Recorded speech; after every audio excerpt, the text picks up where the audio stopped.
आम्ही 4 पिढ्यापासून देगलूरमध्ये व्यवसाय करतोय। तर देगलूरला आजपर्यंत सगळ्यात मोठा त्रास होता तो रोड आणि कनेक्टिव्हिटीचा। पण मागच्या 5 वर्षामध्ये मोदी साहेबांच्या नेतृत्वात आणि गडकरी साहेबांच्या विजनमुळे आमचे लाडके खासदार प्रताप पाटील चिखलीकर यांच्या प्रयत्नामुळे देगलूर ते हैदराबाद हा राष्ट्रीय महामार्ग पूर्णत्वास झाला।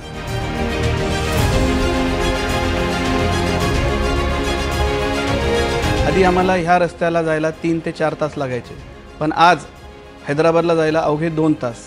हे सगळं कशामुळे झालं तर आमच्या लाडक्या खासदार प्रताप पाटील चिखलीकर यांच्या प्रयत्नामुळे।